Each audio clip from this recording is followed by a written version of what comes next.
Welcome back to the evolution of horror. My name is Mike Muncer, and as ever, I am your host. In this podcast, we explore and dissect the history and the evolution of the horror genre, one subgenre at a time. We are currently in the middle of our 10th season, exploring the evolution of nature biting back in horror, and this is part 4. This is going to be a particularly fun episode. Over the last couple of weeks, we covered Godzilla from 1954, and before that, King Kong from 1933.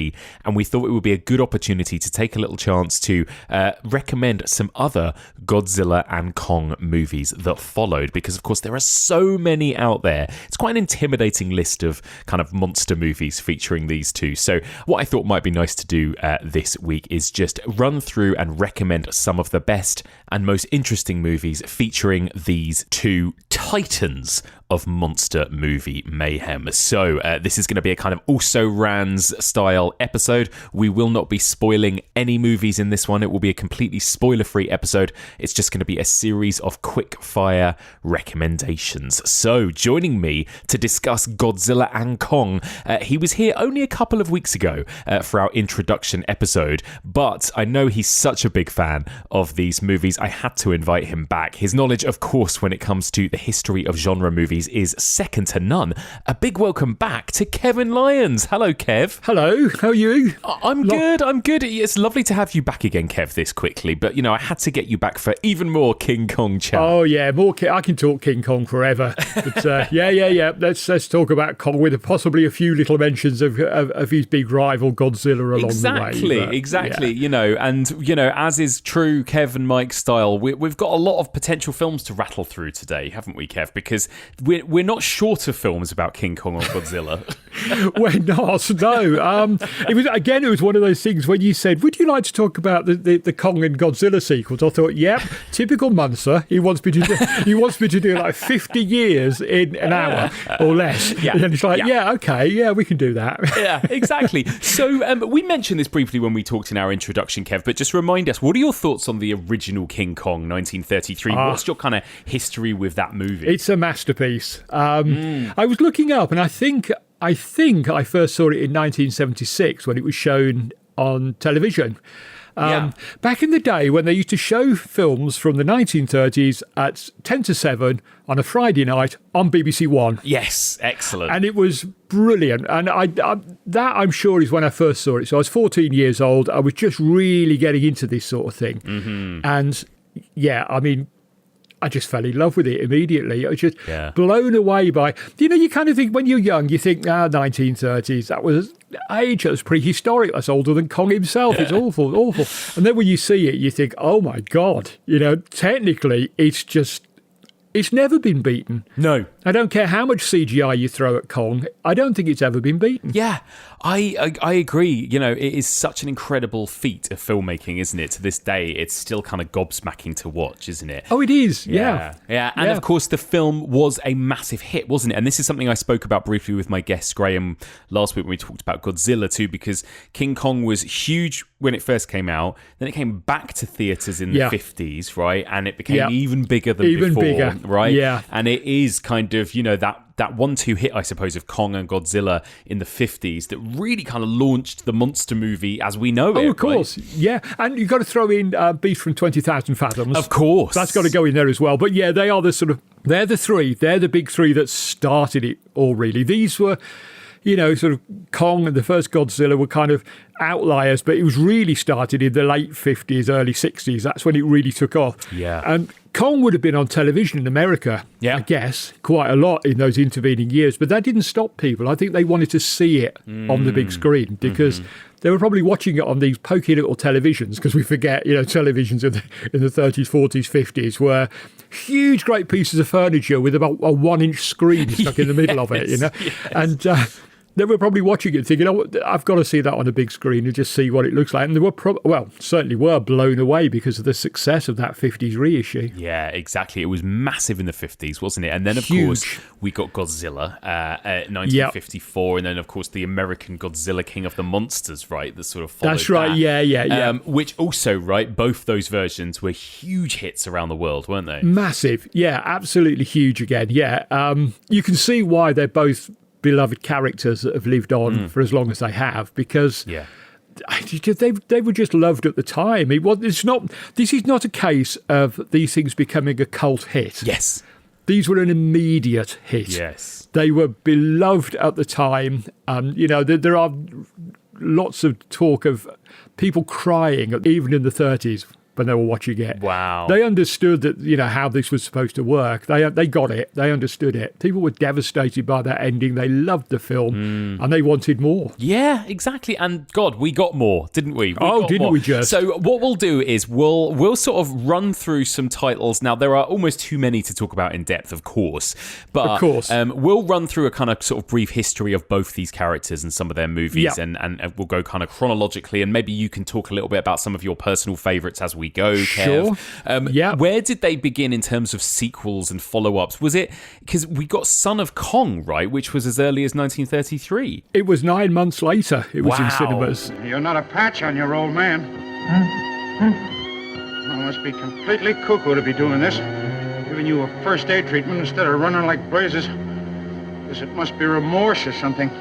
You see, I'm the guy that knocked out your pop with a gas bomb and then carried him off to New York in chains. I've been sorry for it ever since. Yeah,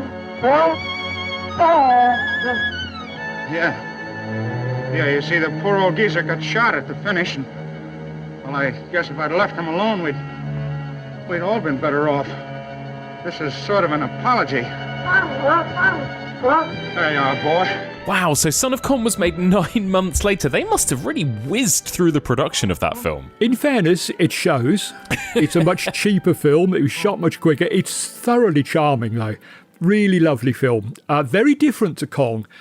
Kong, I think they were trying to scare you. Yes. This is much cuter and cuddlier. You've got little baby Kong, who, he's still quite big, but he's not as big as his dad was. And he's got a very sort of cheery, smiley face, and it's much more of a kid's film, I think. The script writer, Ruth Rose, she understood at the time that they weren't going to be able to top King Kong. How were they going to be able to top that? So she said, if you can't make it bigger, make it funnier. And so you've got much more light-hearted film. Right. There are very few laughs in Kong. Yeah.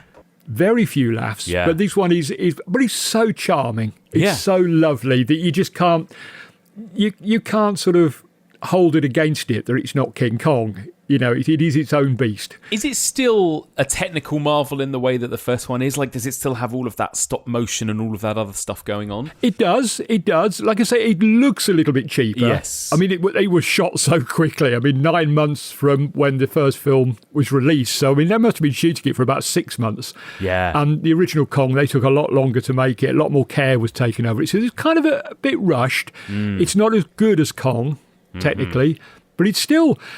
audiences in 1933 would still have gone along and thought, oh, my God, there's a giant gorilla on the screen. Yes. Because I wonder how many of a general audience in 1933 actually knew what stop-motion animation was. Yeah, right, exactly. It must have just looked like magic, right? Yeah. Film fans would have known, because there would have been film fan magazines around who had explained it to them in some detail, I suppose. But, your average Saturday night cinema goer, they'd have just bought it. Yeah. That's a giant gorilla, So even if it was slightly less impressive, it's still a lovely, lovely film, and I can highly recommend. Despite the return of Carl Denham, who was a prick in the first film, he's a prick in this one as well. But I mean, you can't have everything, Exactly. And I guess that must have been one of the earliest examples of a sort of sequel, right, at that point. Yeah. Because, even Bride of Frankenstein wasn't till 1935. Exactly. No. So it was, it was a very early example of what we now regard as a sequel. Yeah. Which is a film,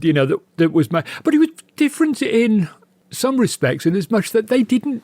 Nowadays, Kong gets killed, they bring him back. Yes. Giant pacemakers, I seem to recall in one 80s film in particular, which we'll touch on. They come up with ludicrous ways of bringing Kong back. They knew they weren't going to bring Kong back. Yeah. So we'll go off on a different route. And unfortunately, Son of Kong wasn't quite the hit that Kong was. I think if it had been, we would have seen others. Right, exactly. I think they would have continued it because it was a moneymaker. Why wouldn't they? But as it stands, that was it for Kong for a while, right? We didn't get anything else through the 1940s, or did we? Well, this is interesting because as far as the Americans were concerned, that was it for four decades. Yeah. That was it was all over. Yeah. But there were Kongs. Right. And there were very strange and mysterious Kongs. There was a somewhat racist cartoon in 1933 called King Kong. Oh, God. Which is an awful film. But we're going off to Japan. And we are not going when you think we're going. Okay. We're not going to talk just yet about King Kong versus Godzilla. We're staying in 1933 when the Japanese made a film called Wasai Kingu Kongu. Oh, wow. Which apparently it's...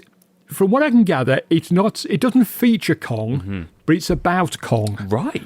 It's about a penniless man on the streets of Tokyo who loses his girlfriend to a richer man, decides to make an honest living for himself, dresses up as King Kong to promote the release of the American film King Kong. Wow. So it was probably made while King Kong was still in Japanese cinemas. Okay. Interesting. And it's lost, sadly. Okay. But from what I understand, he dresses up as Kong and rampages around model cities.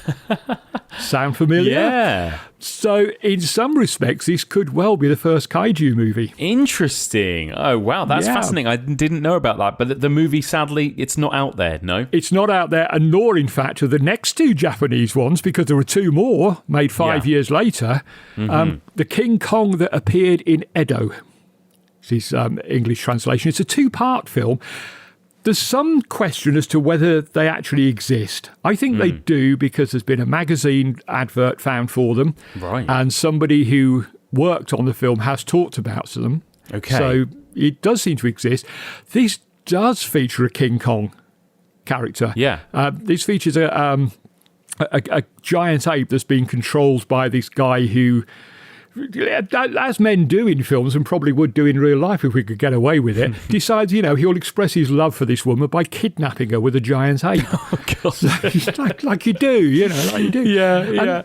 There were two of them. There was a second one, the episode of Gold, which is the next part. Sadly, all three of these films are lost. They were apparently destroyed during the firebombing of Tokyo. Wow. In the Second World War. Oh, my God. Interesting. And there's just a few photographs that survive, a few adverts and so on, no clips, no nothing. But these were the earliest that I can find attempts to rip off King Kong. Wow. Or pay homage to, let's be generous, pay homage to King Kong. But yeah, like I said, the first one, Wasai Kingu Kongu, was in cinemas or being made at the same time that King Kong was in the cinemas in Japan. That's so interesting. It's very quick off the mark. Well, and this interesting kind of give and take of influences between America and Japan, right? Because then obviously we get the kind of the sort of American response to Godzilla, and like it's really interesting the way these two kind of talk to each other, I suppose, in a way. Oh, of course, yeah. I mean, these were two sort of filmmaking superpowers, who were obsessed with giant monsters. So of course there was going to be some interplay between them, and that sort of really manifests itself in 1962 with King Kong versus Godzilla. Absolutely, yeah. The first time really officially, right, that these two monsters came together. The first time they're seen together on screen. Godzilla! Roaring defiance to the only enemy on Earth strong enough to challenge him.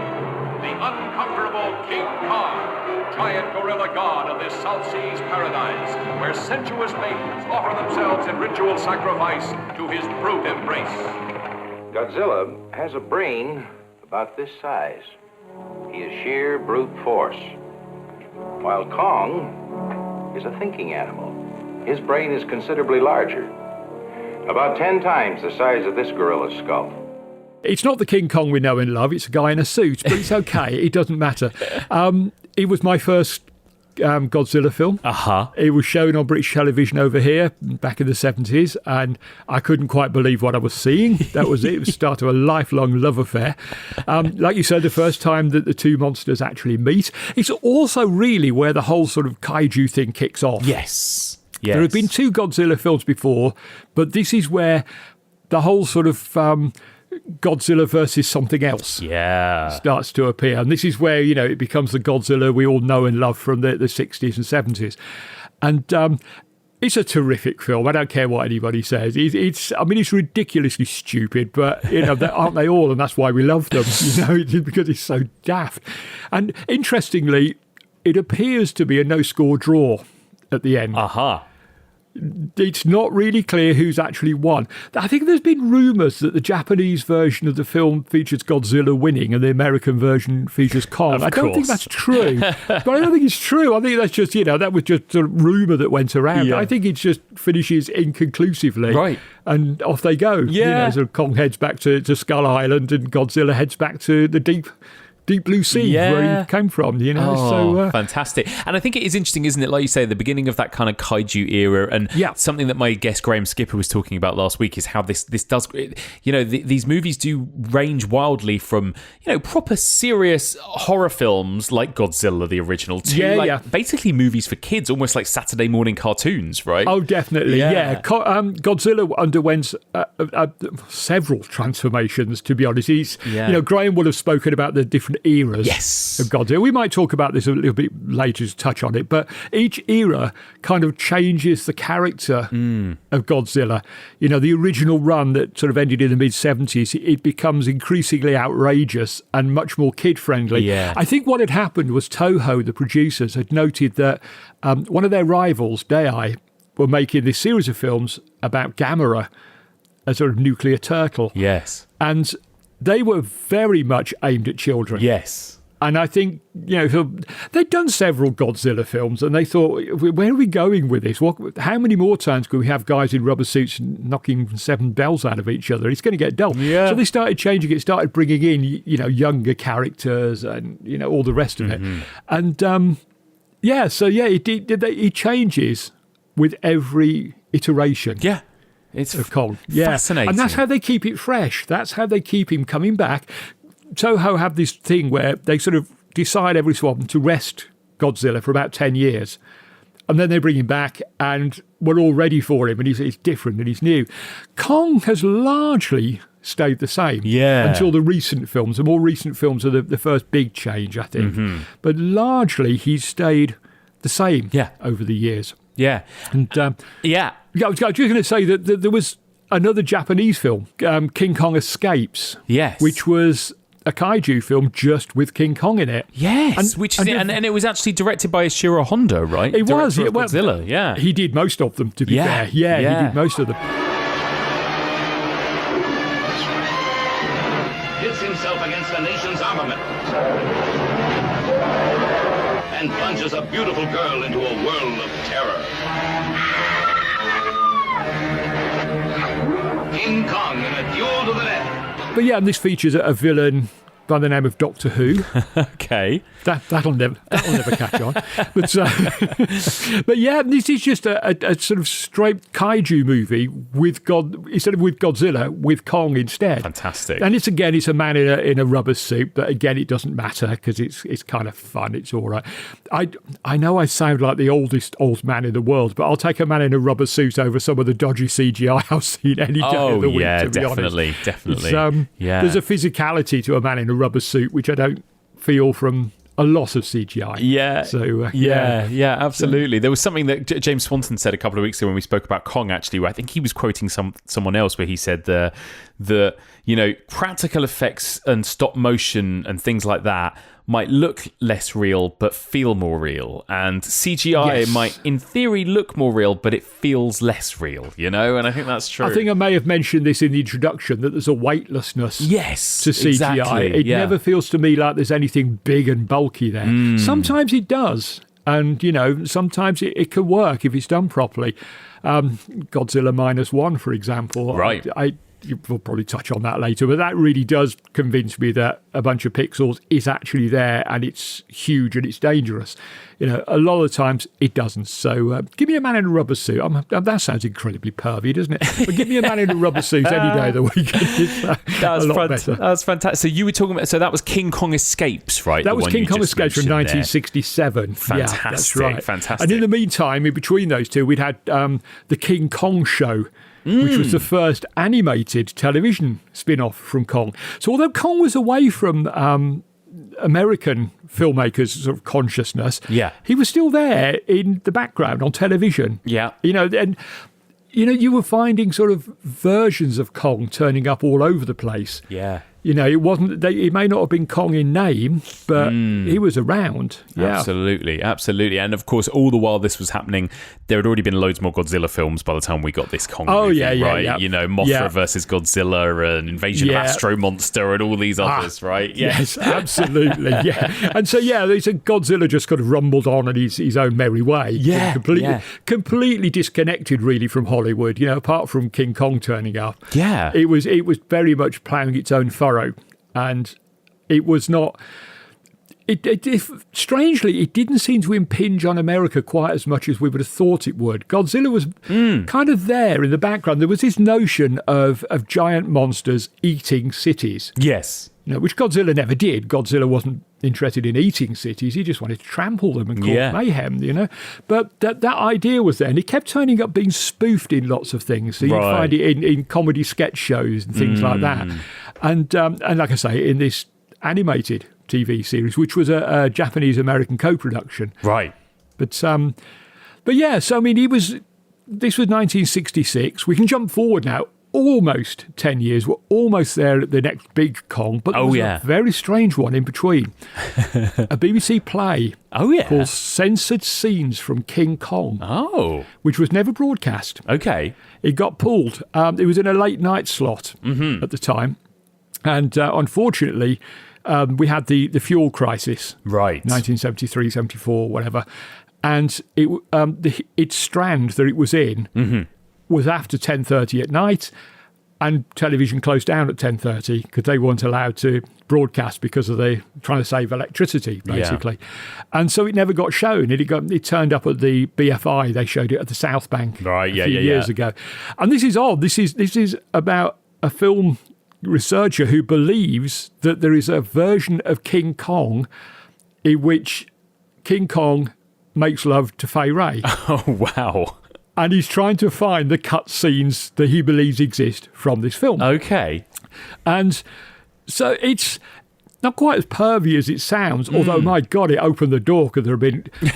I know where to draw the line with the stuff that I watch. As you know, Mike, I watch some appalling old crap. Oh, yeah.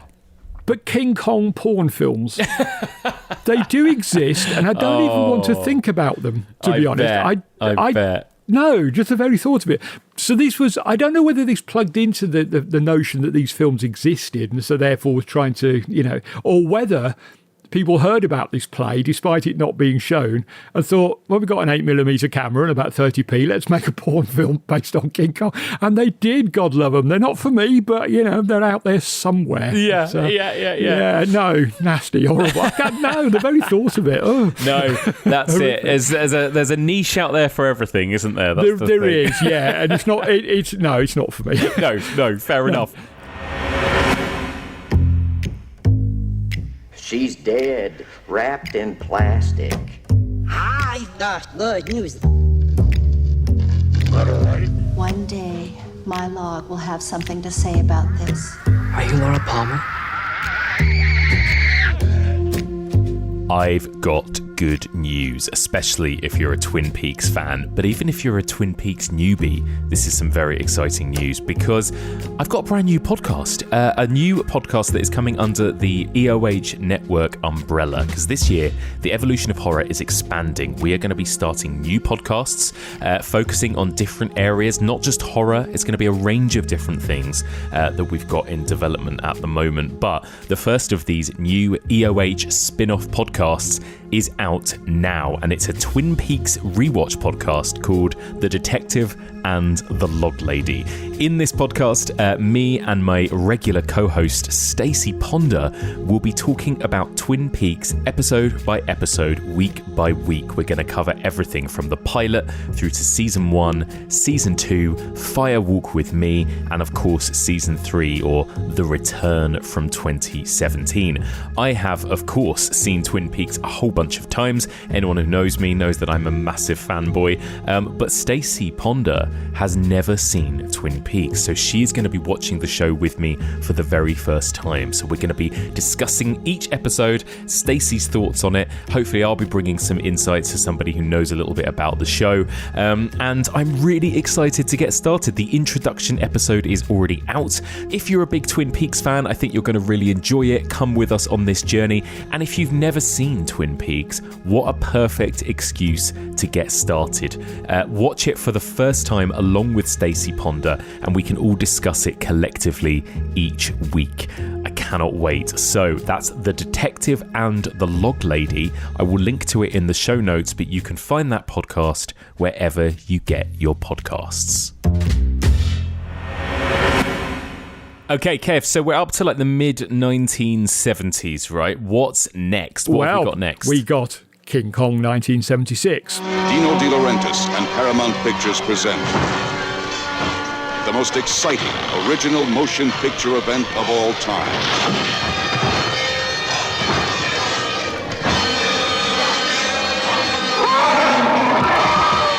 King Kong.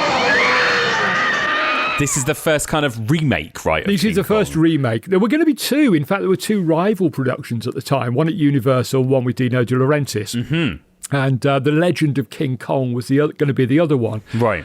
That never happened. And instead, we got the Dino De Laurentiis version. Very difficult for me to say his name out loud because I remember watching the Kenny Everett show when he was always referred to as Dino De Laurentiis. And partly, I suspect, because of King Kong. It's directed by one of my favourite directors, John Gillerman, who made some amazing black and white thrillers in Britain in the 1950s. Went off to America, started making disaster films, and then got suckered into doing King Kong. Right. Now, De Laurentiis, I don't blame the failure of King Kong, and there are many failures in this version of King Kong. I don't blame any of them on John Gillerman, to be honest. I think I can remember going to see it at the cinema. Mm-hmm. And back then there was no internet. We just got what we read in the magazines. And what we read in the magazines is that Dino De Laurentiis had spent millions on a robot Kong. Right. And we were going to see a full-size robot Kong. And we do.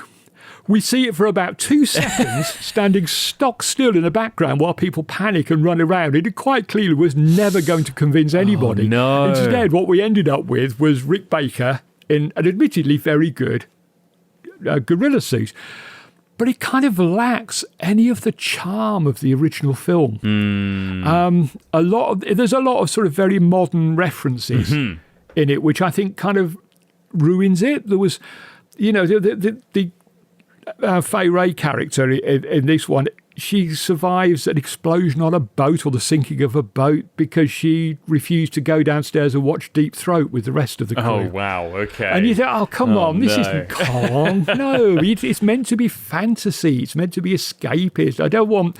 And it was trying to be very hip and very 70s. Yeah. And because of it, as with everything that's very hip and very 70s, it ages more than the films that it's trying to remake or follow up to. I think King Kong 33 is timeless. Yes. King Kong 76, even though I'm very much a man who loves the 1970s for lots of different reasons, I'll sit and watch it through gritted teeth and with my hands over my eyes a lot of the time because it's just like, oh no, it's just so 70s. It's painful. That's so funny because, I mean, it must have been quite a big deal at the time, right? I mean, big names attached to it. You've mentioned John Gillerman, but also, you've got John Barry doing the score, right? That's you've got people right, I mean, very young, I suppose, but people like Jeff Bridges in this, Jessica Lange. And you can tell, obviously, it's kind of, like you say, he had directed, John Gillerman, things like Towering Inferno, right? And so I guess they were hoping to have another big kind of blockbuster smash like that on their hands, weren't they? Of course. I suppose. Yeah. And it just doesn't work. Yeah. There's just, I don't know, it doesn't have any of the atmosphere of the original film. Bless him, Rick Baker did a superb job with the ape suit. He made a bit of a specialty of this throughout his career of doing apes. And it's a very good gorilla suit, but it's still a gorilla suit. Yeah. And it doesn't convince me for 1 second in the way that, sort of a stop motion puppet did. Yeah, it looks a bit more kind of Planet of the Apes or something, doesn't it, I think? It does, yeah. And, far be it from me to diss my beloved Planet of the Apes, but that's not what I want from a Kong film. Yes. And I didn't feel at the end. It didn't feel to me like it had the same emotional impact as the first film. You know, I mean, a cheap shot, but I was more glad that the film was over than moved by the ending, which, you know, with the first film, I don't want it to stop. I don't want it to reach the ending of the 1933 film because it's too painful. Yeah. This one, even in 1976, when I was a very cynical and odd 14-year-old compared to a very cynical and odd 62-year-old, I was sitting there thinking, this is rubbish. I don't like this at all. This is not what I remember. And this was 134 minutes long, so they're getting progressively longer, these Kong remakes, aren't they? I mean, we'll talk about the Peter Jackson one, but they are getting progressively more epic in scale, aren't they? They are. Yeah. And they don't need to be. That's the odd thing, you know, that the original story is still epic in itself. Yeah. It is, you know, it's the archetype of everything that came afterwards. And it's, you know, it's longer than your average 1933 film, but it's still quite streamlined. It is, very much so, yeah. I don't know, the 76 one didn't work for me. Yeah. And it didn't really seem to work that well for audiences either. Because they did make a sequel to it, but it took them 10 years to do it. Yeah. And this was the even worse, King Kong Lives. America's biggest hero is back. And he is not happy. Where the giant artificial heart thing comes in, where they sort of give me some sort of heart transplant with a pacemaker or some nonsense like that. I'm trying to block it out of my mind, but it's a terrible film. And it's one of those films where you watch it, you think, why are you making this? You know, people didn't really like the 76 version that much at the time. It's been 10 years.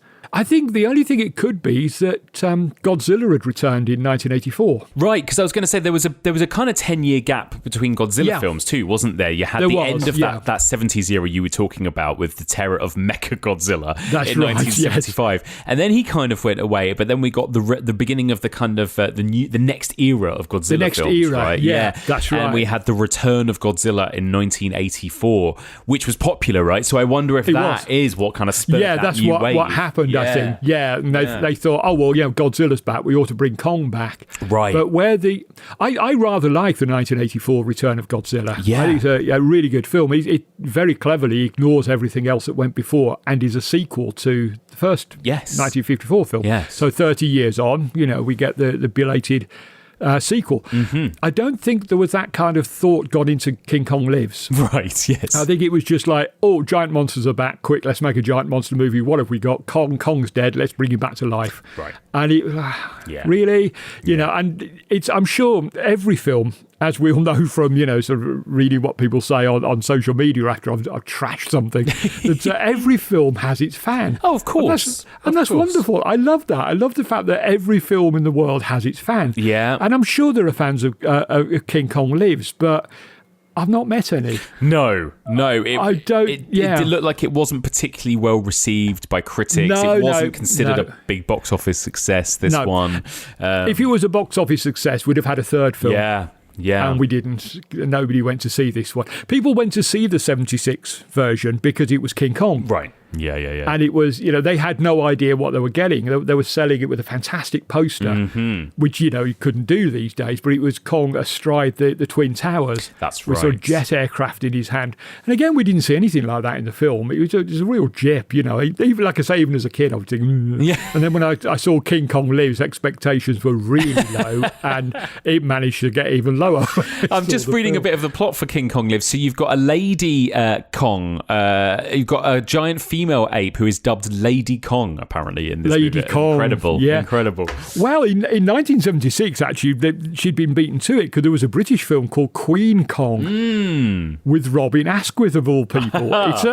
It's kind of a more or less straight remake of King Kong, the 33 version, but done as a kind of British sex comedy, i.e. it's got no sex in it and it's not funny.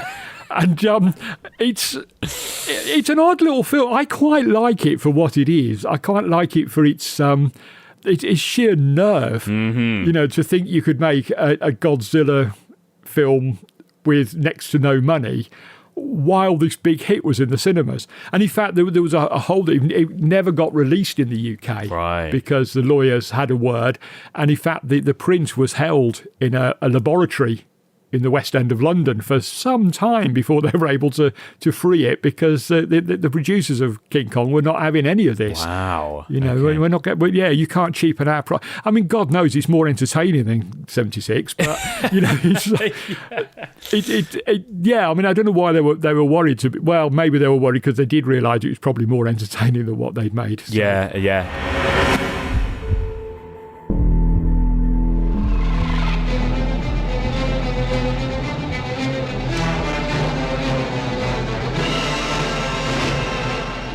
If you simply cannot get enough of these kind of Godzilla kaiju movies and this one episode just isn't quite enough for you, then have no fear, because we have got something very exciting coming up over on Patreon in the next few weeks. In June, we're going to be kicking off a month-long mini-season of kaiju monster movie deep dive reviews. That's right, it's Kaijun. Kaijun is going to be kicking off on Patreon for $10 donors next month, and we are going to be covering across 4 weeks 8 movies from the Godzilla or kind of kaiju genre in depth. I'm going to be joined by friend of the pod Matt Draper, who is a huge fan of these movies. He's seen all 36 of them, or however many there are, and together we've programmed a little mini season of 8 movies. We're going to be covering 2 films from each of the eras. That's the Showa era, the Heisei era, the Millennium era, and then of course the most recent era. All Japanese movies. Some are going to be Godzilla, some are going to be non-Godzilla movies, but we're going to be covering a range of films, discussing them in depth week by week across this 4-week mini season. Most of them I've never seen before, so I'm really excited to dive in and give them a watch for the first time. So please join me on this journey. Sign up to patreon.com/evolution of horror, and for $10 donors, those are the donors that get access to our exclusive mini seasons, you will be able to listen along and join in our kaiju retrospective. It's going to be so much fun. Signing up at the $10 level will also give you access to hundreds of other episodes, including all of our other exclusive mini seasons and retrospectives. We're going to be doing an episode on the late great Roger Corman in the next couple of weeks as well, and there's a ton of other great stuff you can listen to. And anybody who signs up at any of our tiers will also get a little shout out on the main podcast as a thank you. Speaking of, I'm going to give everybody who signed up in the month of February this year a little shout out. So a big thank you to Peter Midgley, Alexa Pace, Steve Walker, Elisa Rodriguez, Terry Welsh, Benjamin Karen, Renee Reith, Ryan Bennett, Lisa LaPlaca, Sartaj Govind Singh, Jen A, Frog Bando, Nicole Capatisto, Stephen Ripley, Dennis Everett, Xenobiomorph, Gretch, Furkan Shuker, Stuart Ryan, Marcel Fay, Marjolaine, Gabby, Claire Harris, Gabriella Hogg, Peter Bradley, Kieran Holmes, Tony Cisneros, Aaron Brown, Emily Martin, Serena Hainsby, Blaze, Patrick Andrews, Adam Turley, Jeremy Thomas, Ashley Allen, Gage Woodrich, JN96, Francesca Kellen-Jones, Maddie Ramigo, Ryan Calzaretta, Rika Mericalio, and Matt Rowe. A huge thank you to all of those people for signing up to our Patreon in the month of February. I will be thanking our March new patrons in the next couple of weeks, but in the meantime, if you want to join these people and sign up to regular bonus content, join our Kaiju month and listen to a whole bunch of other bonus content, then sign up now. Patreon.com/evolution of horror. That's patreon.com/evolution of horror. So after King Kong lives 1986, Kong disappears for a while, doesn't he? Does. And then, but Godzilla remains very popular, doesn't he? All the way through the 80s and 90s, you've got that next era of Godzilla movies coming out of Japan. There was also the Roland Emmerich Godzilla film as well, of course, in the 90s, right? About which the less said the better. It's not Godzilla. I don't care what the title card says. It's not Godzilla. It's a giant dinosaur. It kind of looks like a sort of Stegosaurus or something, doesn't it? Yeah. In fact, I know that Patrick Totopoulos, who designed the monster, the effects guy who designed it, was actually worried that it looked too different to Kong. Yeah. And when he took it into them, they said, no, that's fine, that's great, we'll use that. It's like, guys, if you're going to do that, call it something else. Call it, Stegozilla or something. Don't call it Godzilla, because it's not Godzilla. Although that Godzilla does turn up in one of the Millennium era Godzilla films from Japan. He's one of the sort of like monster rally types. He can very briefly be seen wandering about in that film. So, Toho has sort of taken it under the wing as canon, but the rest of us, no, absolutely not. No. And it really, I remember because I was a kid and went to see that. I think that was my first ever Godzilla film, and I just, even as a child, I thought it was crap, to be honest. Yeah. O'Neill, nice trick with the cab ID. Where the hell are you? You have to help us. We're in the we're in the Park Avenue Tunnel. Park Avenue Tunnel.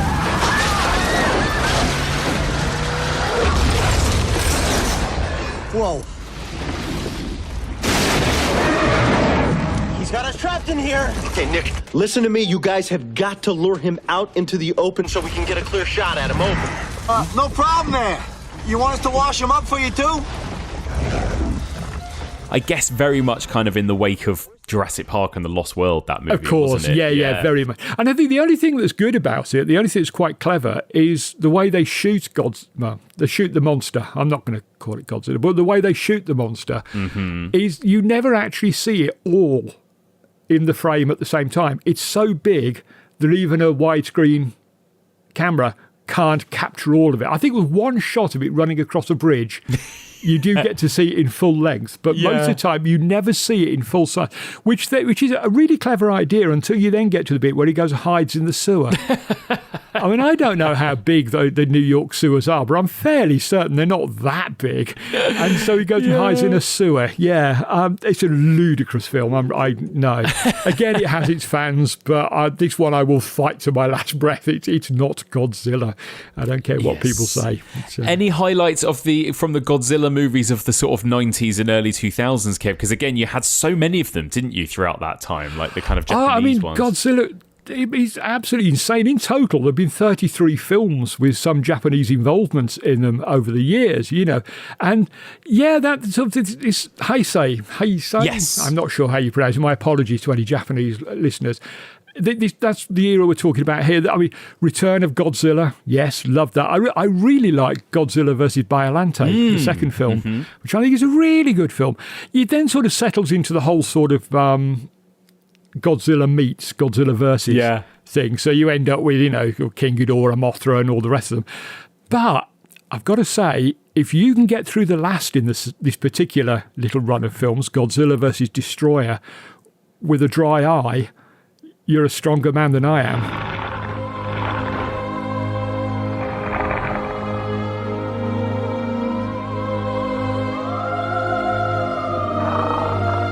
That ending is as heartbreaking as King Kong 33. Wow. And I don't want to give it away. I mean, you can guess what happens because it happens all the time to poor old Godzilla. I mean, I'm convinced there are multiple Godzillas out there because he's just died so many times. But yeah, it's just, the ending is just haunting and beautiful in a way that you would never expect a film about a giant monster played by a man in a rubber suit ever to be. But it is.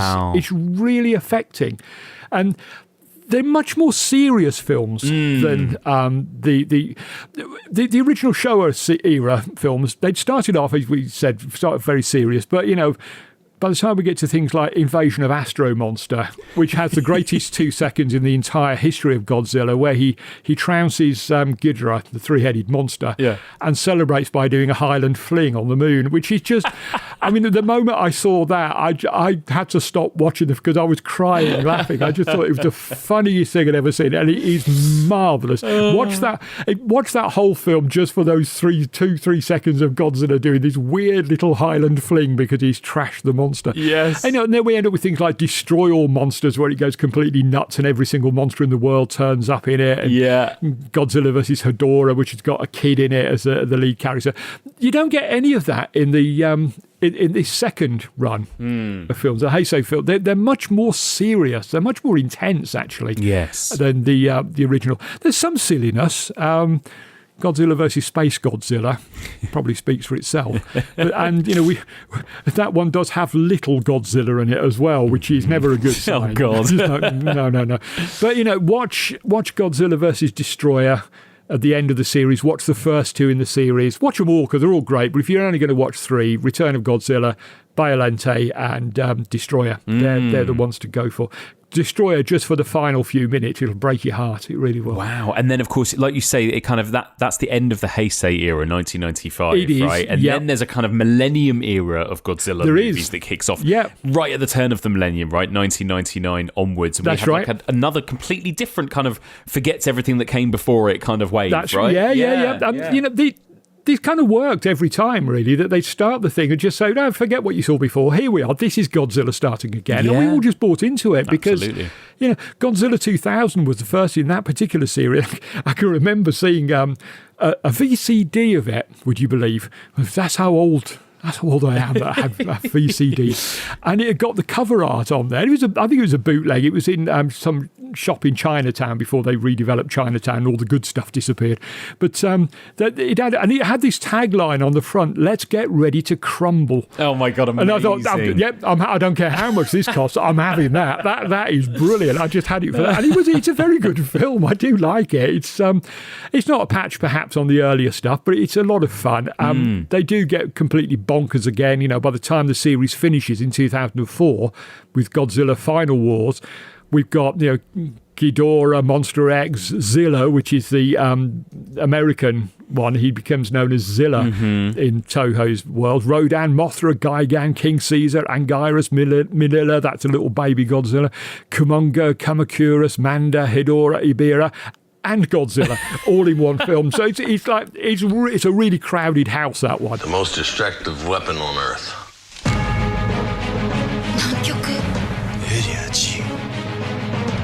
This final mission will decide the fate of the human race. This is Operation Final War.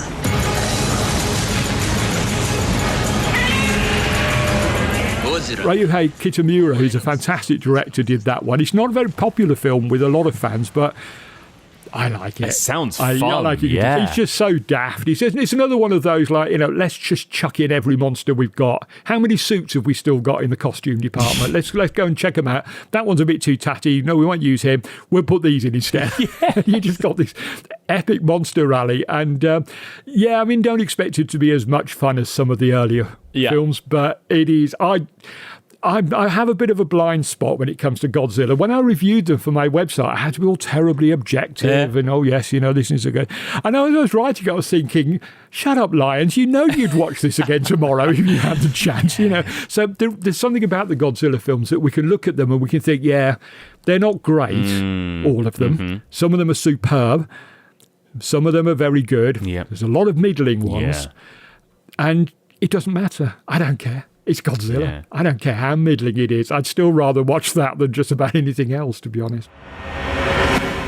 Now it's that time of the episode when I thank our Kickstarter backers for helping to fund Final Cut, the official Evolution of Horror card game, which is being manufactured as we speak. Kickstarter backers are going to receive their physical game in the post, hopefully in the next couple of months. And then by the summer of 2024, we will be able to sell the product via our website, evolutionofhorror.com. So let me say a big thank you to the next 30 backers. So a big thank you to Benjamin Alas, Christopher Wyke, Marcel Fay, Laura Bainbridge, Joe Jackson, Spencer Game, Ben Harcourt, Julia Y13, Kimberly Babb, Andy Benton, Chris, Kieran Callow, Aaron Madden, Jordana, Ollie Valterson, Auden Blix, Lee Barrett, Paul Golding, Richard Pickard, Christian Doniger, Roberto, Richard Hughes, Michelle Doherty, Steve Hoker, Ian Maynard, Lauren, Joe, Sarah, Nick Wooten, V the Wanderer, and Tyler Woodburn. A huge thank you to all of those people for being Kickstarter backers. And don't forget, if you want to be kept up to date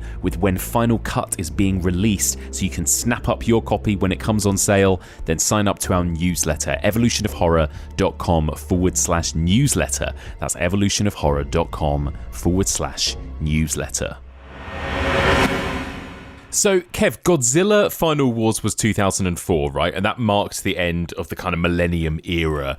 Godzilla was about to disappear off our screens for a few years now. He was going to go into hibernation for a little bit, right? But King Kong was about to make his big return, right? The baton is handed back. Yes. It's strange how these things work out. With the, so we get the Peter Jackson version, about which I blow hot and cold. So you are ready for this voyage, Miss Darrow? Sure. Nervous? Nervous? No. Should I be?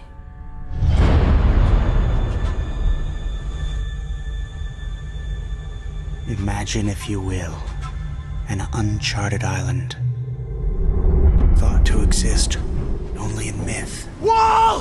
There's a wall ahead! I love Peter Jackson. I love what he does.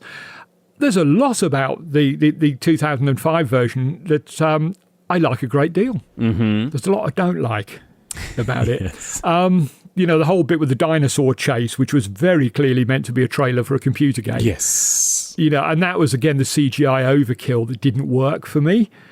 And boy, talk about over-egging the romance. Oh boy, they really play into the schmaltz, don't they? Don't they? That bit where... God, I mean, I love Naomi Watts. Who doesn't? But she goes ice skating with King Kong. I mean, oh please! I wonder if it's one of those films where every so often she's got the family round and they're looking back at her career and they get to Kong and she just goes, nope. Yes. Oh, and it's so.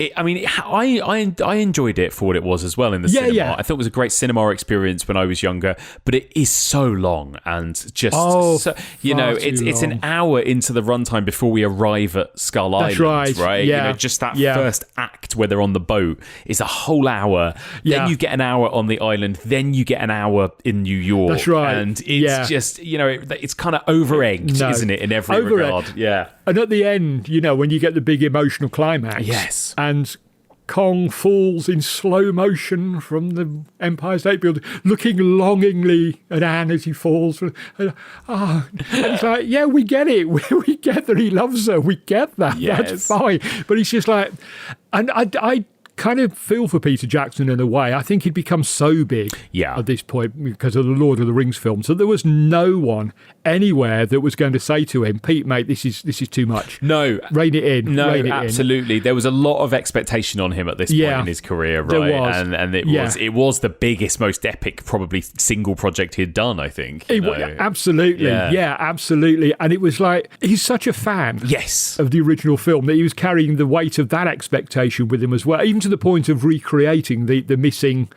spider pit scene. Yeah, that's right. The famous scene that was cut from the original film. He recreated that in the style of the original film as a DVD extra. But yeah, it's a lot more enjoyable than the 1976 version. Yeah. A lot more enjoyable, but I don't know, my enjoyment of it is tempered by the fact that, yes, it's too long, it's too self-indulgent. Yeah. It's like a lot of, I'm going to say like an old man again, like a lot of modern films, it beats me over the head with the message. Yes, it does. It does. It's like, Kong loves this girl. Yeah, we get that. Are you sure you've got that? Here, we're going to show you this bit. Do you understand that he loves a girl? Yeah, okay. Yeah, Do you understand that she might be falling for him? Yeah, we get it. It's okay. You can absolutely stop. Do you know what is brilliant, though? I do think Andy Serkis as King Kong, I think it's an excellent Kong, right? Like the actual character, like his face. It's your heart does go out to King Kong in this film as a character, right? But probably the most since that original 1933 version. There is one moment when he's atop the tower, and the plane shoots him, and he gets hit, and the blood appears on him, and he looks genuinely shocked that this can happen. Just for one split second, you can see the total bewilderment and fear, and that's down to Andy Serkis. And I think one of the things that Jackson does very well is combining CGI with real actors. He did it so well with Gollum. Oh, incredible. In Lord of the Rings, which was kind of a dry run for this. Yes, that kind of motion capture, right? That's right, yeah. Yes. And this is one of those CGI examples where I do feel that Kong is there. Yeah. In the room, as it were. It does feel like it has some weight to it. And he's such a remarkable... Who would have thought that Andy Serkis would have just been this remarkable animal actor? I know. I mean, a great actor in his own right, but suddenly to be playing apes as well as he did, remarkable.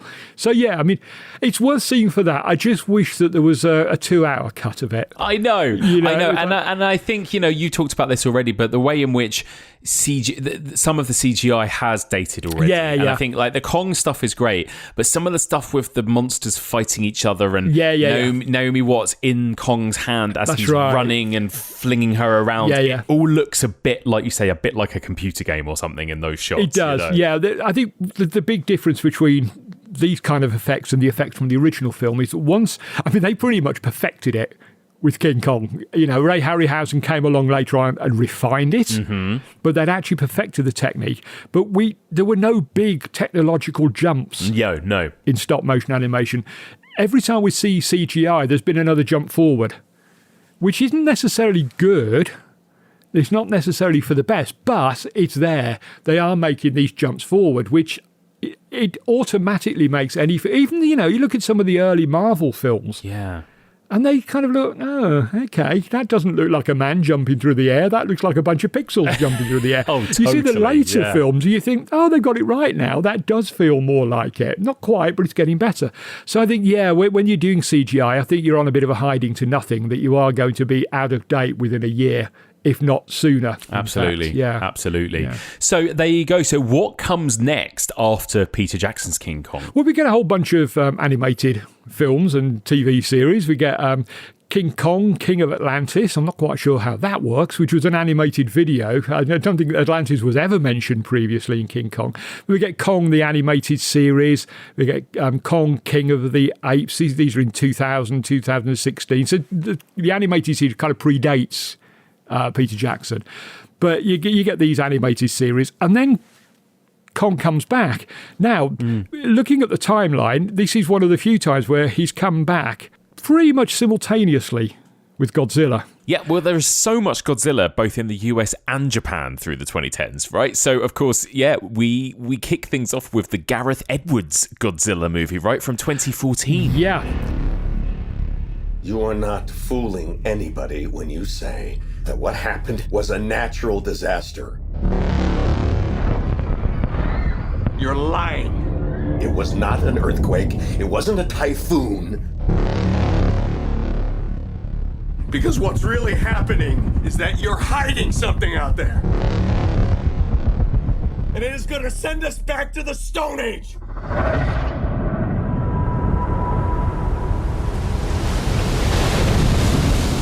And this was the beginning of that era, right, when kind of new up-and-coming filmmakers were being given these big blockbuster projects, right? And, of course, Gareth Edwards, straight off the back of making Monsters, a really cool little sci-fi movie that he basically edited on his laptop at home, right, which looked incredible. Yeah. Was given the gig of this new Godzilla kind of reboot, wasn't it, really? It would become the first part of this new kind of extended universe. That's right, yeah. They're all starting now to merge. Exactly, yeah. They're starting to have these sort of like crossover things. Like the Marvel era, exactly. Yeah, Godzilla had sort of reached America again, a much better effort, it has to be said, than the Roland Emmerich film. It's not perfect by a long way, no, but at least Godzilla is Godzilla. It's visually amazing, I think, that movie, isn't it? Gareth Edwards, again, like really good at visuals, visual effects, the fog and the parachuting scenes. And we all remember kind of images, I think, from that movie more than story. But then, of course, in Japan, you were getting these other Godzilla movies that were coming about at the same time that were slightly more story-focused, slightly more thematic, I suppose, because you've got the incredible Shin Godzilla in 2016, right?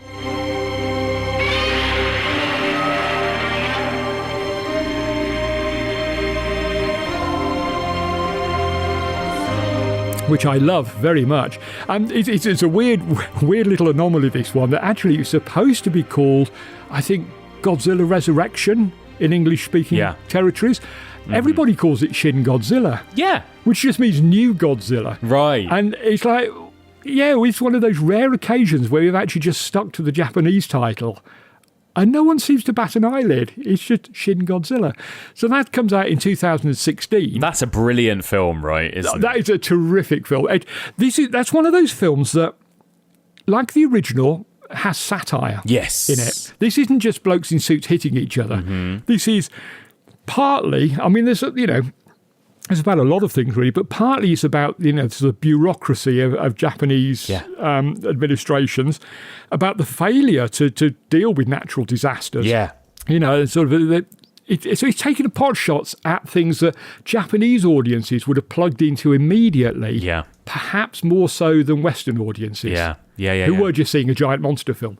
But that's okay. It works on both levels. That's the thing. It's also very, very funny, all those shots of politicians wandering up and down corridors with little captions telling you where they are. Yeah, exactly. It's great. You can't convince me that wasn't meant as a joke. That's, these sort of clueless, directionless politicians wandering about sort of arguing over minutiae when Tokyo's been trashed. Yeah. I think it's a very clever, very funny film. Oh, so good. And it was a huge hit in Japan. It became the biggest grossing film of the year for them. It became biggest grossing Godzilla movie to date for them. Yeah. Exactly, yeah. So really and I remember hearing about it over here too, but just how good it was. You've got to go see it. It really is it's up there as a real fan favourite, I think, isn't it, among the Godzilla movies? At the time. Yeah. And we'll come to this in a minute, but at the time I thought, that's it, Godzilla's not going to get any better than this. Yeah. Well, we'll come back to that in a moment to prove just how wrong I was. But yes, exactly. So this comes out in 2016. It's kind of followed by a trilogy of animated films. You got Planet of the Monsters, City on the Edge of Battle, and The Planet Eater. Yes. Which I believe all turned up on Netflix. I think that's where I saw them. That's right. And these were Japanese films, so they count. But in the meantime, back across the other side of the world, Kong was back. Yeah. And he was back in Kong Skull Island in 2017. These are photos of an island in the South Pacific. The place where myth and science meet. We use explosives to shake the earth, helping us to map the surface of the island. You're dropping bombs. Scientific instruments. Is that a monkey?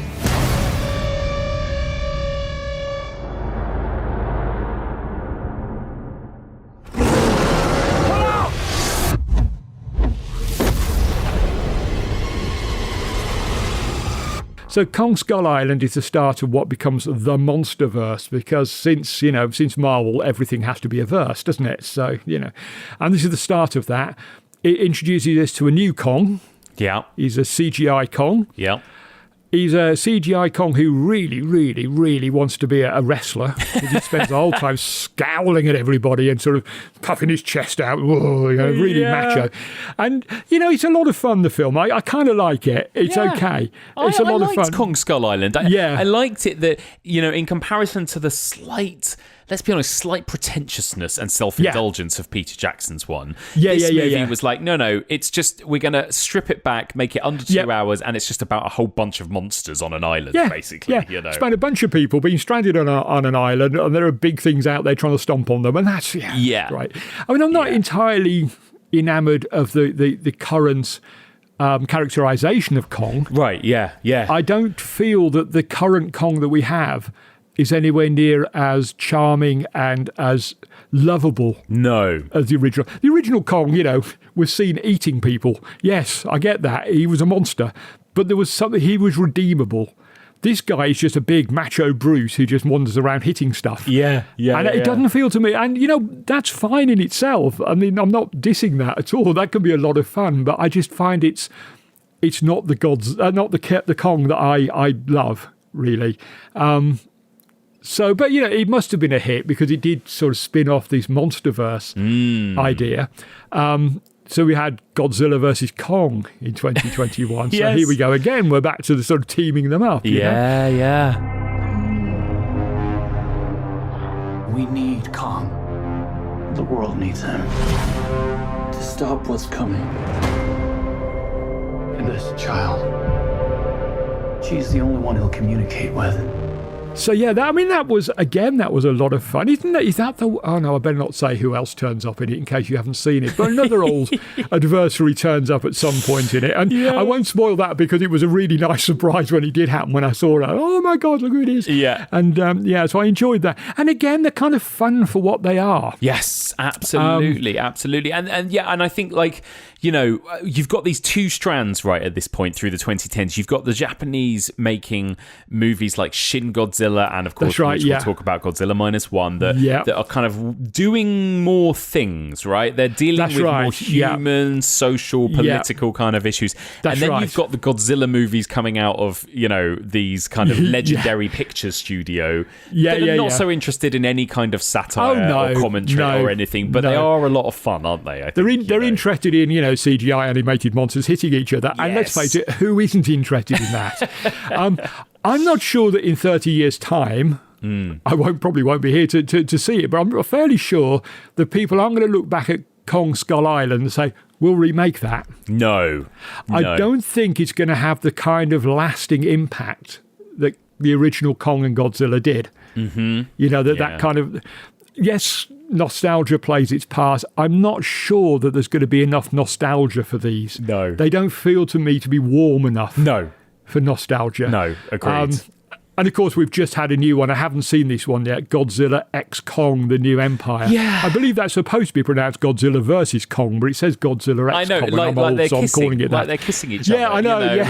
Finally, these two kids might finally get together. You never know. They might fight. Yeah. That would put a whole new wrinkle on Son of Godzilla and Son of Kong, wouldn't it? Yeah, exactly. I've not seen this one. And it's weird. I wasn't in a rush to see this. No, absolutely. I will watch it. When it comes up on a streaming service, or if I find a Blu-ray of it, I will watch it. Yes, no doubt about that, because it's Godzilla and it's Kong. I believe Kong in this one is a bionic Kong, isn't he? He's got like a robot arm or something. Yeah.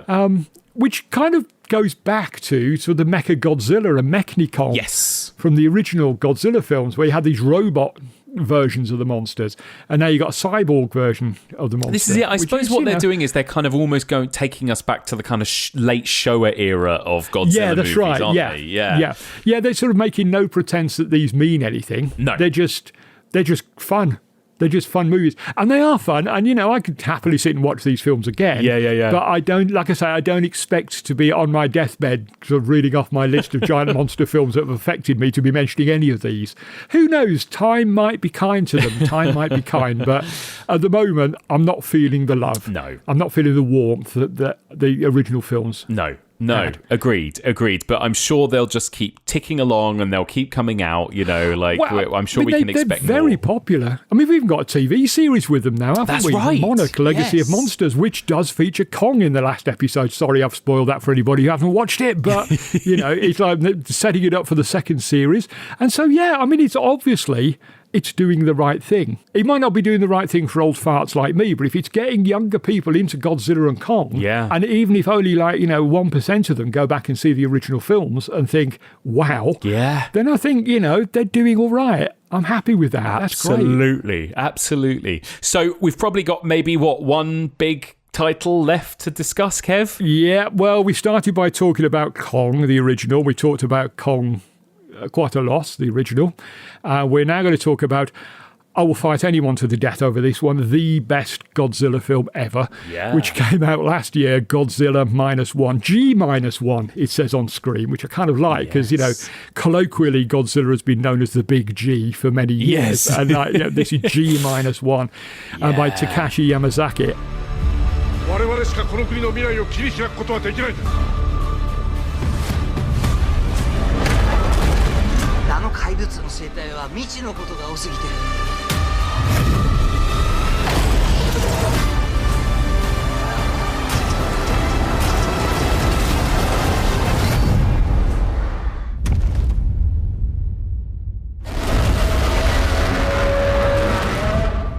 Oh, God, what a film. Yeah. Who'd have thought that all these years later, having seen all these insane Godzilla films, that I would have a Godzilla film which once again nearly moved me to tears. Yes. It's an extraordinary film. It's almost like it sort of looked at all the other films in the series and thought, yeah, they're good. Yeah. We're not going to do that. We're going to do this. And just went off on their own. And it's just extraordinary. As the title suggests, it's a prequel to the... And it's also, it has a different meaning for Japanese audiences. That at the end of the war, and this is set in it's a period, it's the first period Godzilla film, it's actually set at the end of the Second World War. Yeah. And the Japanese government announced that Japan was at one. Yeah. That was where they were now. One, it was uphill all the way from now. It's going to be a lot of work. We're going to rebuild. But then Godzilla comes along and they go back a step. They're now minus one because, they've now got Godzilla to contend with. Now, that's an idea that would sort of resonate with Japanese audiences who knew their history. Mm-hmm. Probably less so with Western audiences, but it doesn't matter because it still works because it's minus one. It's a prequel. Yeah. It's a very, very, very clever title. And yes, it sort of shows the original Godzilla before we saw the 1954 Godzilla. It turns out there was a previous attack, and my God, it's gorgeous.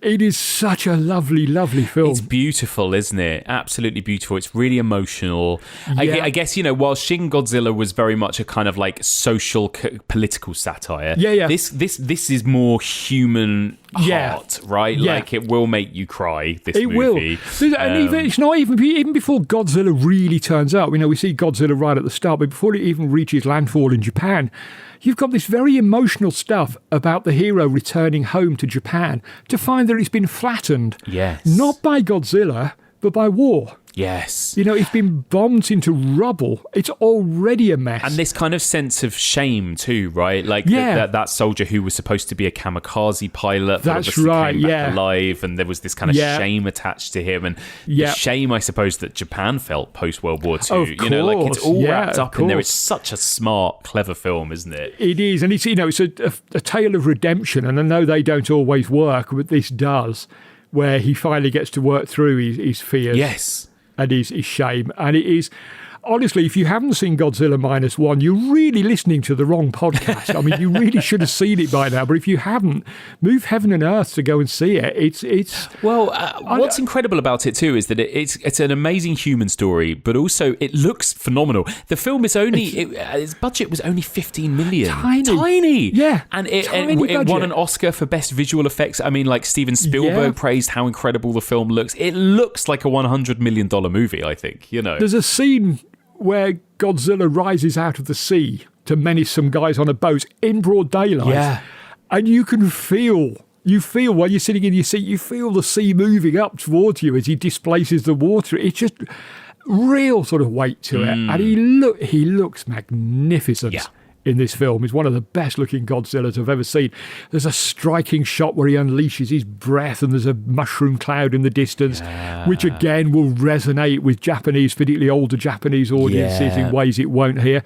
But that's almost like a little work of art, that one shot. It is. It's phenomenal. It is gorgeous. Yeah. I mean, the implications of it are horrific, but he paints it. He paints it. It's like a painting, and it's beautiful. I cannot praise this film enough. I've seen it 3 times now, and I probably want to go watch it again after talking about it now, because he's just and I like the idea that you can sort of pick and choose a few here and tell this story chronologically. You could start with Godzilla Minus One, then you could watch Godzilla 1954, then you could watch Return of Godzilla from 1980. That's right. And it would be a good little way to kind of hop through the eras. The trilogy. Exactly. That would be the trilogy. But then you watch those, and then you think, what I really want? I just want loads of monsters on an island hitting each other. So you're going to watch Destroy All Monsters because it's fantastic. And you think, I want to see a sludge monster, so I'll watch Godzilla versus Hedorah. And that's the beauty of Godzilla, and to a lesser degree Kong, is that you can have this whole range of emotions watching these films. Yeah. You want something dark and serious, you go and watch Minus One of the first film. You want something incredibly silly, you go and watch Destroy All Monsters. Yeah. You want the best laugh you'll ever have watching a film, you go and watch Invasion of Astro Monster or Monster X or whatever it's called. There's just so many different ways to approach these films. And I think that's why the characters have survived as long as they have. It's so true, and I love that they are these two opposite sides of the same coin too, right? And the kind of origin, I mean, particularly for Godzilla, but the origin of these two countries that were basically destroying each other in the 1940s. That's right. And how both of them have dealt with their past, and how both of them choose to deal with it in cinema via these monsters. With Godzilla, which is much more, with King Kong, which is much more kind of Empire State Building and the military win. And then Godzilla, which often takes on a bit more of a kind of sad or satirical kind of vibe. Yes, a darker tone. They're brilliant. They're brilliant little, I don't know. They're kind of mechanisms, these two monsters, aren't they? At this very American monster versus this very kind of Japanese one, in a way, And of course, Godzilla, let's not forget, touches on colonialism as well, because, see, here come the white guys. We're going to take this noticeably black-skinned guy from his home and take him home and put him on display, put him in chains and make money out of him. So, these films, the really good films in life, don't get made by accident. Yes. Intelligent people are at work here. And I think, if you were going to watch Son of Godzilla or Ebirah, Horror of the Deep, you'd be hard-pressed to find much satire and seriousness. But I think when they were putting their minds to it, and you got really intelligent people making these films, then, there's a lot more going on. And if you want to watch the films as satire, as social commentary, great. I like that as well. Yeah. If you want to watch them as just bloody good monster films, there you go. Box ticked as well. And that's what's brilliant about them. You could put a room full of people together to watch the original Kong and the original Godzilla, and you'd have a mass brawl at the end of it about what it was about and what was the best bit. And that's what's so beautiful about them, that they can inspire those kind of passions in people. Mm-hmm, absolutely. Of all ages, all generations, right? It's amazing. Absolutely right. Very, very clever. Yeah. So I was going to finish by asking you about your favourite of each, but I reckon I could probably guess. Is it King Kong 1933 and Godzilla -1? Would it be those two? No, you fool. It's the 1976 King Kong and he's son of Godzilla, obviously. Yeah, no, it is. It is. And in a way, that's really rather lovely because it's at the bookend of where we are at the moment. I'm hoping we're going to get, please not Godzilla -1, 2, because that would be just too confusing. But I'm hoping we're going to see more of this particular Godzilla at some point. But it's lovely that we're able to bookend it by not quite starting with Kong, but starting with the fallout from Kong, and then finishing with the absolute genius that is Godzilla -1. What about for somebody like me that hasn't seen many of those middle 70s, 80s, 90s men in rubber suits films? What would be your favourite out of those kind of eras of the movies, Kev? Any particular ones you'd recommend people start on? Yeah, I mean, Return of Godzilla, we touched on that. I think that's a good one. And then you can go straight into Godzilla versus Biollante, which is a kind of almost follows on straight away. After that, they become a little bit more hit and miss. It's a lot of monster rallies after that. But that's okay. If that's what you're looking for, I would start with Godzilla versus King Ghidorah from 1991. Yeah. Whatever you do, don't miss Godzilla versus Destroyer because it will destroy you. It will. It's a beautiful, beautiful film. From the Millennium series, I like Godzilla 2000. I think that's a good one.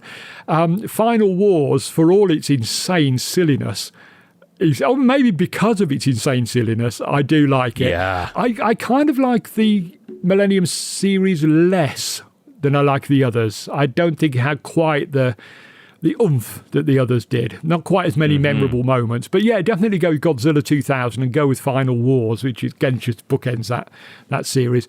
And then, just Shin Godzilla and Godzilla -1 so far. Yeah. If we ignore the animated films, which were okay, but nothing special. But so far, what's already been termed the Reiwa era is 2 for 2 with the live action films. So let's see if they can keep that up. Fantastic. Incredible. Well, and just avoid that 1997, 98, whatever it was. Ignore it. It's Godzilla in name only, please. Just, Terrible. Very boring film as well, to be honest. It is. Watch the Gareth Edwards films. It's flawed, but it's a hell of a lot better.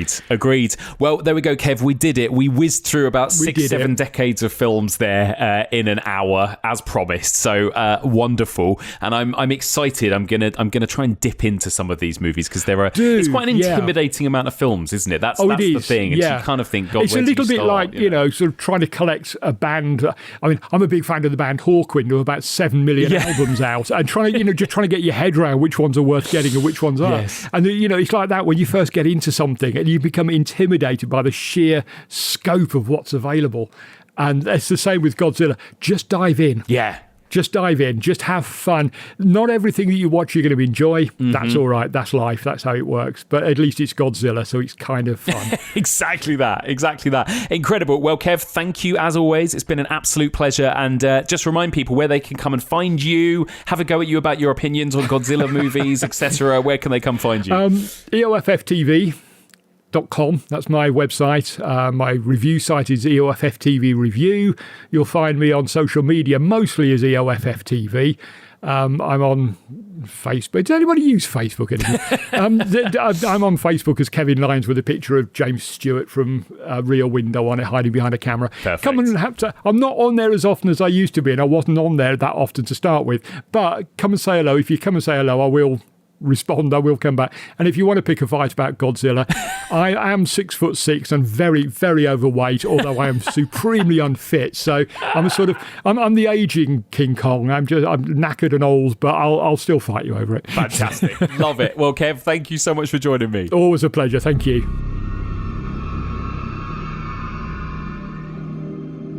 And that's it for this week. Thank you so much for listening, and thank you so much to my brilliant guest, Kevin Lyons. Great to have Kev back to guide us through the countless Kong and Godzilla movies over the last 90 years or so. That was so much fun. And don't forget, I'm going to do one more plug for our upcoming Patreon season on kaiju movies. If you want to hear some deep dive discussions of some of the movies mentioned this week, including films like Godzilla vs. Destroyer, Shin Godzilla, and of course Godzilla -1, they are going to be included in the lineup of films being covered in depth during Kaijun over on Patreon. Patreon.com/evolution of horror.